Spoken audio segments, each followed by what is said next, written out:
Hey guys, welcome back. It's your favorite Gimp with a Limp, and I am here with another part of Hearts and Minds Vietnam 1965 to 1975 by Compass Games. This will probably be a shorter video. I'm a little crunched on time right now, but I did want to take and get another one up for this game as soon as I could. I've got some other stuff coming in, and I'm going to be a little off focus for a little bit. Plus, if you guys remember my Mrs. Gimpy's gal, she is very pregnant. She will be having the baby soon, so we're prepping for the baby to join us here very soon. So I'm trying to get as many videos up as I can. So I'm filming up just another turn for each side real quick for Hearts and Minds. A couple things to address real quick. Some of the comments from the previous video. One was asking about the bot move, especially the one that was up here in the north, and the fact that they spent a resource point to move units down into the northern province there, but then also along the Ho Chi Minh Trail.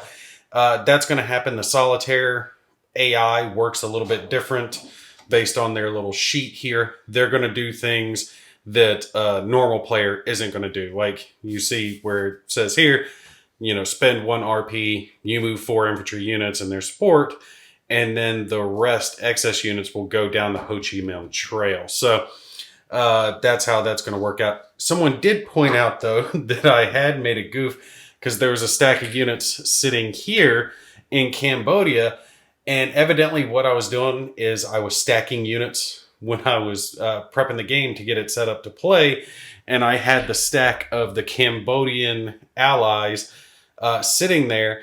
And just the way they were sitting on the board, they were in the right spot. It just so happened that I left them there when I was setting up everything else. And they looked like they were in the right spot. They actually were not. So I appreciate you guys pointing that out. I got that pulled off and fixed.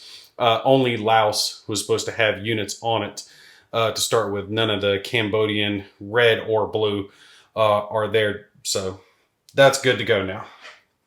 All right, we left off. The MVA had conducted a few little attacks. I had conducted some attacks and some bombing runs down here. Actually, I need to flick this bomber from that side to annotate the fact that it has done its bombing run. And it will take a while to come back. And good grief, am I noticing something? I will take and zoom this in so you guys can see it on the camera. But look how well that bomber blends in on the table, especially since this province has a blue border and then a dark green, and the bomber has a blue border with a dark green. The colors are vibrant. I like the colors of the game, but they match too much. Too many of the units match the board and they blend in. And I'm noticing this right here, especially right here on the border of it. God, that blends in a lot. Okay, let's get back to it.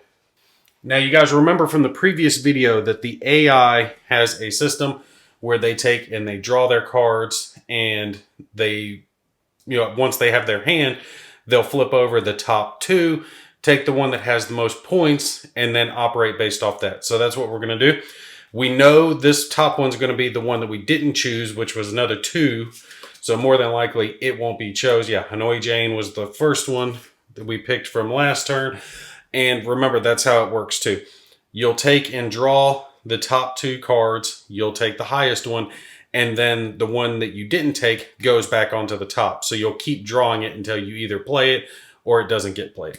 So we'll draw our next card, which I was pretty sure that's going to be higher than a 2. So we know that this one's going to be the one that's played. We can set these out of the way.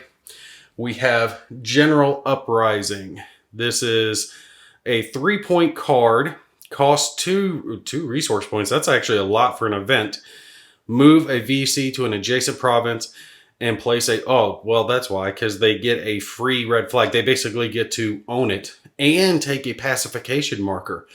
If present, this does not count as red's 1 VC move. Ooh, okay. So that's actually a powerful card for them. Let me set that down. I'll grab the AI sheet here. And sorry, I think one of my kids stepped on it. It's got a little smudge on it now. Okay, we do not have to worry about this top section now because there are no units in northern Vietnam to worry about. So we can go directly to here and we'll roll and see what we're going to get, even or odd, and that's going to tell us what we're doing throughout our 3 resource points. Okay, let's roll and see what we get, even or odd. Okay, so we got even. Even is going to be spend 1 to bank 1 and then conduct a... Okay, this is the free VC raid that they did the previous turn. So let's take and bump them up by 1 on their stored resource points. That spends 1, but they get to conduct a free raid. And like I said, there's a flow chart to go off of, but I'm kind of iffy on their flow chart, so I'm making some of these decisions on my own because I'm kind of liking that better. I'm thinking Saigon is a main area to go after down here. Maybe have a VC raid here into Saigon. Or, no, actually the Saigon units moved out. It is Long Con that I could do. Darlac again, Bindin, and Thwin. Yeah, let's go after down here, try to weaken the capital, and we'll do our raid. Remember, the raid is basically they're going in, attacking, doing some subterfuge, and then coming back out. Looking down here at our ambush raid table, we are doing a raid, so we're basically looking for a 5 or 6 to cause a death to one of these sets of troops here. Oh, and they get the 6. Oh, that's so bad for me. Who are we going to lose? Well, no one's veteran. It's 2 Arvin, 2 US. Again, I'm going to go with the Arvin because they're a little bit more of a pain to use and easier to replace. So that takes care of that. Okay. Oh, I don't need the card yet. Going back to this, we'll look at our next one. Okay. If we roll even, buy and conduct the event printed on the card. If odd, spend 1 to conduct an attack in Cambodia or Laos. Okay, so let's take and roll real quick and we'll see which one we're going to go. Okay, so rolling for it. And they got even again.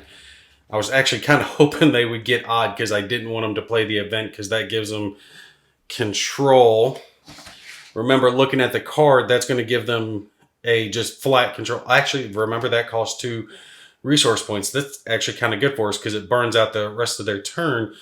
So they're getting a lot for the 2 resource points, but it's kind of ending their turn quicker too. So I guess that's a good thing. Let's see. Move a VC to an adjacent province and place a red flag there, removing any pacification marker if present. This does not count as their move, but actually this is finishing them anyway. So they're going to move one of the VC to an adjacent province. It would help if they could move it to one that there is a blue flag. I don't think they can do it to Saigon since that's a base. I'm not entirely sure on that, so I'm not going to go that direction. I don't know, it's the capital. I mean, they would want to gain control of it. Can they do that?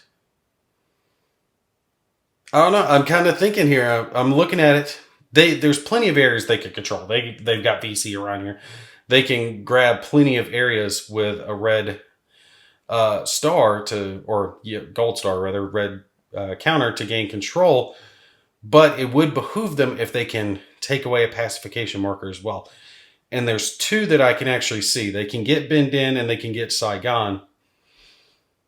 And I'm saying they go for Saigon because why not? I mean, that's the capital. I don't think there's a reason that they can't. I'm going to read the rules real quick just to make sure there's not like some automatic, hey, they took Saigon, they win thing for this. And if it is, I'm going to take a VC guy over here. Yeah, I'm not saying anything that says anything special about Saigon, so we're going to go ahead and do that for them.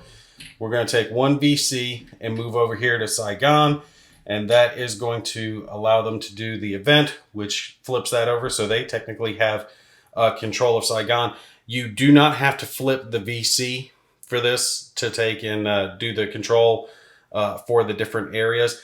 But when it comes to doing control or pacification, I need to actually stop killing off all my Arvin units.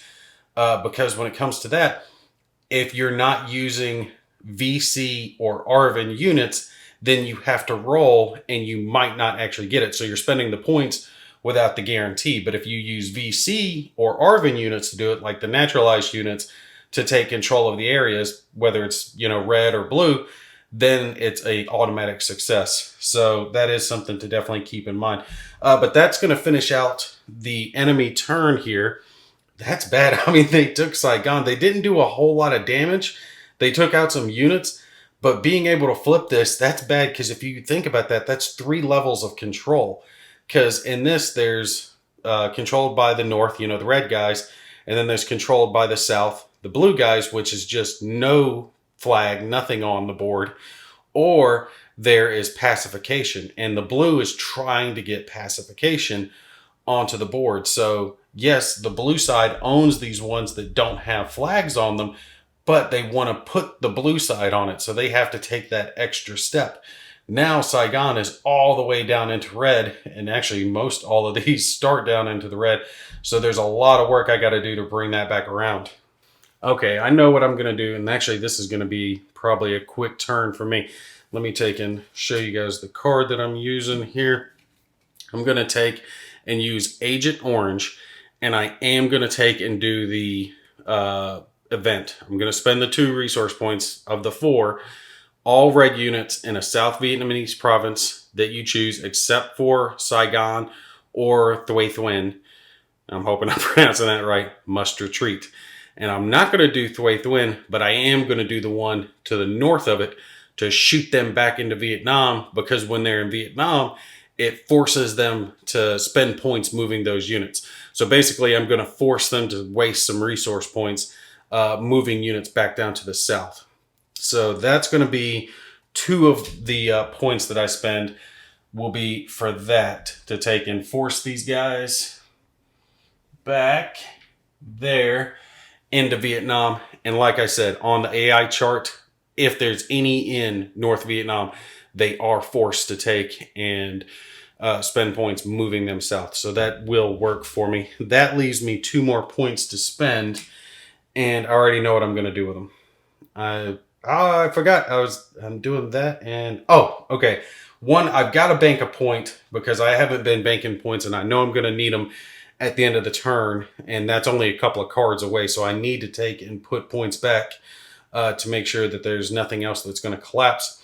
And I'm going to activate this province right here adjacent to Saigon and move these units into Saigon in the hopes that I can take and start flipping these, and later on attack the VC, get them out of the capital, and take control out of that. That should take care of all of my resource points for this turn. So 2 for forcing those guys to retreat as a delaying action for later, 1 to activate here, and 1 to store. So that's my 4 points for the turn. Wow, this actually does burn out kind of quick. You have to make good decisions, otherwise the game will probably punish you for it. All right, like I said, this one's going to be just a short, quick turn, card each, just so I can get one up quick for you guys. I will continue to play through this as much as I can, though, because, like I said, I've been looking forward to this game for a while. I love the idea of playing through the whole Vietnam era and seeing, the different strategies and tactics you can use, and whether North can win, South can win, the whole different thing. All right, that's going to be it for me. You guys take care. I'll catch you in the next one.